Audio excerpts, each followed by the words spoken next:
Hey guys, welcome back. I'm Prodigy from Kilo23. Today we are checking out the Echo 1 RDP Rapid Deployment Pistol.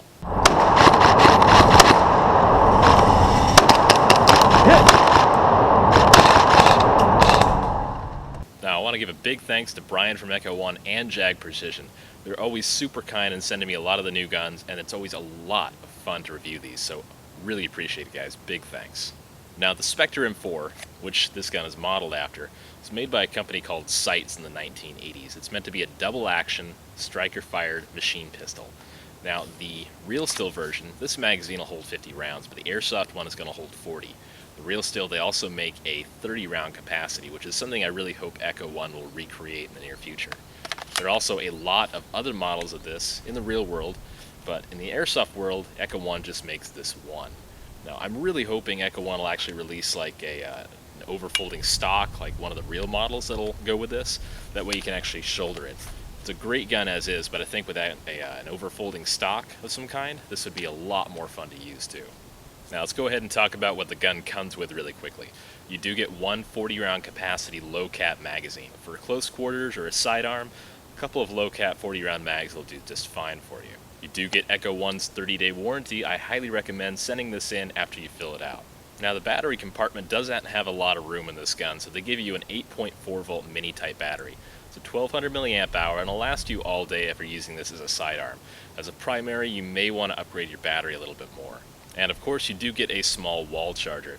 These do take a little while to charge your battery, so I do recommend upgrading to a smart charger in the near future if you don't already have one. Now, seeing as this gun does not have a stock, we're not going to start at the stock today. We're going to start at the back of the gun. It actually does have a plastic back cap, and like I said, a lot of the gun is already polymer. Some of the metal parts include the mag release here, the trigger of course, the selector, the sling loop on the other side, and the sights, which we'll touch on all these eventually as well. Both of the sights on this gun are metal. The rear one is not adjustable for wind or elevation, but the front one is adjustable for elevation. Being a close quarters gun, you're probably just going to aim and shoot with this gun. I doubt you'll even mess with the sights. But just in case you're really picky like that, you've got a little bit of adjustability on the front one. On the real steel model of the gun, you'll have a selector that's ambidextrous. You'll be able to use it on both sides. The Airsoft one is only usable on the left side. You do get semi and full auto, semi being top and full auto being the bottom notch there. It's really nice. This actually does have a very positive reaction to it when you move it up or down. It stays in place very nicely, and you know when it's clicked to one or the other. Safety on this gun is on the right side and also clicks very positively as well. Right now it is on fire with it pulled back, and you push it forward to put it on safe. Being a gun you're probably going to use more as a sidearm than a primary, you just get one sling loop on here. It comes on the left side pre-attached for most right-handed shooters, but you can actually swap it around to the right side by turning it around and unscrewing this flathead screw. Now the mag release on this gun is a little bit different. It actually is inside of the trigger guard, so if you got really long and really strong index fingers, you can actually go forward and push this without your left hand. But I actually do recommend using your opposite hand. It's a lot easier to get in there and pull your magazine out. Once your mag's in, it's pretty firm, almost no wobble in there, very, very nice. And pulling it out, just a matter of pushing the button. Now the hop-up on this gun is a little bit different. Just like most guns, you can still access it by pulling the charging handle, which is on the top here. You don't, however, get a whole lot of room to stick your finger in there and adjust the dial. There's a single dial, and that directly presses on the hop-up arm. So we'll talk about that a little bit later in the internal review of this gun. But you get about a half an inch, just under a half an inch actually, to stick your finger in there. Now I've got some pretty fat fingers, and my fingers don't fit in there. I actually have to use my pinky or a screwdriver of some kind to adjust the hop-up.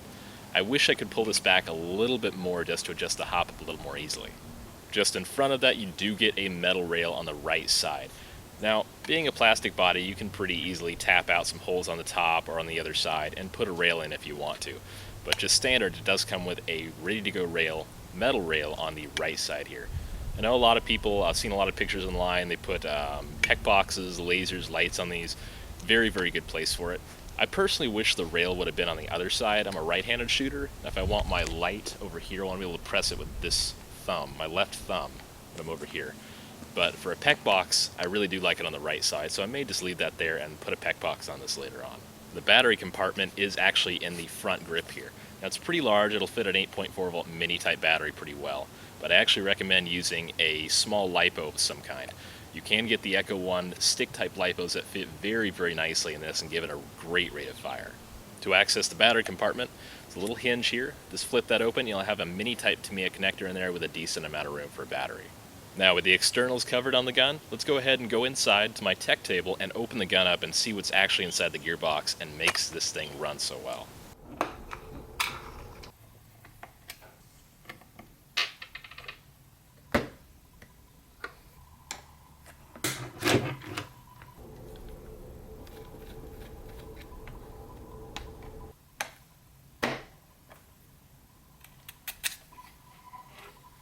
Our barrel is going to be 127 millimeters long, and it's going to be a 6.06 bore, so it's about a pistol length barrel.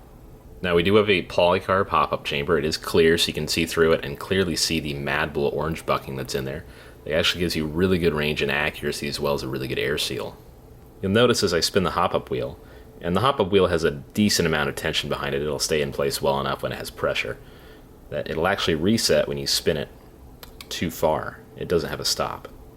Our motor is a standard type motor. You might recognize the gray design from other guns as well. It does get used quite a bit.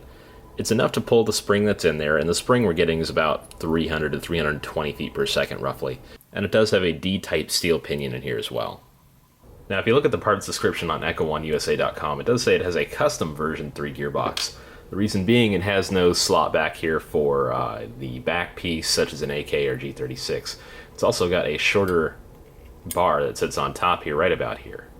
One other aspect I really like about this gearbox is the fact that it has radius ports on the front. These will actually help your gearbox last a lot longer and potentially not crack. The gun will use a polycarb spring guide. You can always replace these and upgrade them if you want to. Your spring guide is going to be roughly an M110 power. We're getting roughly 300 to 320 feet per second. It's advertised as 290 to 300.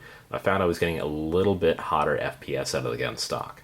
The tappet plate is fairly flexible, which is a good thing. I like that. And the nozzle is actually a metal nozzle with an O-ring inside of it. You get an excellent air seal with this. Now on top of that, the air seal with the cylinder is actually not bad at all. It's not perfect. You could probably put a new piston head in there and get better if you wanted, but it's really not bad out of the box. Your cylinder head is a polycarb design, uses one O-ring, and is a little bit different from your standard version 3 design.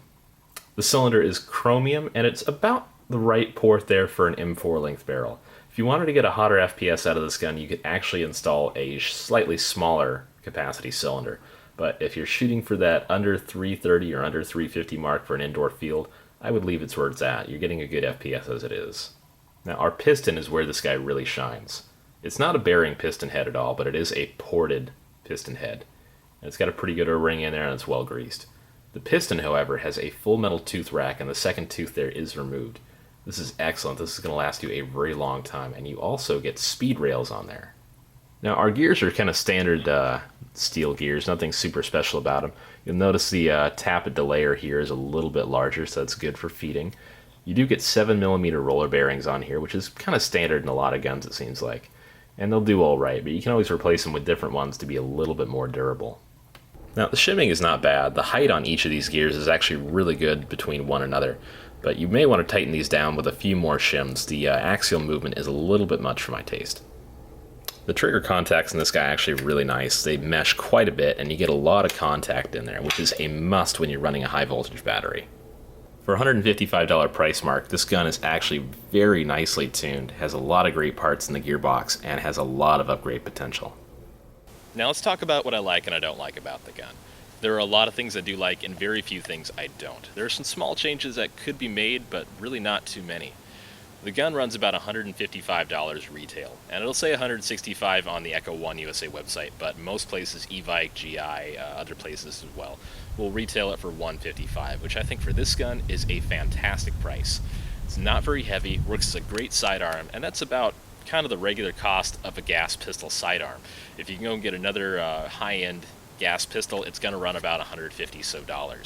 This being a little bit more, you do get more out of this. You get the version 3 gearbox, which is completely interchangeable with upgrade parts. You can do a lot more to this than just about any of the gas pistol. So you got a lot more options here if you want to customize the heck out of it. Now, having used it in a game, you don't get the most amazing accuracy or range with the short barrel on this. 127 millimeters is a pistol length. So if you're going to be using this for any more than, say, 80 to 100 feet shooting tops, you might want to actually get Echo 1's threaded muzzle here for a suppressor and get a longer inner barrel. Keep in mind installing that will void the warranty as well, but it's actually very, very fun to do. You do get the cylinder capacity to throw a longer inner barrel in this very, very easily. Now I also noticed when shooting this, the hop-up's a little tricky to get dialed in, just because it's a single dial pushing right on the hop-up arm. I did really have to tweak it, and it's pretty sensitive with the matable orange bucking in there. But the short barrel in this really is not enough to push past 100 feet or so. Now something I really recommend, if you're going to use this as a sidearm, pick up a couple more magazines. If you're using a pistol, obviously you're probably going to have 1 or 2 spare mags maybe. 40 rounds is kind of like having a high cap pistol mag for a gas pistol. Now as far as the design of the gun, I really actually like it. Pretty aggressive. I usually put my thumb up here when I'm out shooting it. Just because the magazine is right here, and I like to keep it pretty streamlined right in front of me. It's kind of awkward to hold it like this, so I keep my thumb up here and it feels much more comfortable. Additionally, I like the placement of the safety and the selector. The safety I can easily get to with my index finger, and the selector I can easily get to with my thumb. Now being a righty, this is pretty easy. If you're a left-handed shooter, you might have a little bit more difficulty with it. Now, I really do hope Echo 1 comes out with the overfolding stock attachment for this. I like this as it is, but I really think it could be a lot more fun if you had a stock you could actually pull out and shoulder pretty easily. I think that pretty much covers it, guys. Again, big thanks to Jag Precision and Brian from Echo 1 for letting me check this gun out, as well as all the other cool guns I get to check out from them. It's been a lot of fun, and I love reviewing these. Thanks for watching, guys. I hope you guys pick up one of these at your local retail store. They're not very expensive, and they're a lot of fun to use. Thanks, guys, and take it easy.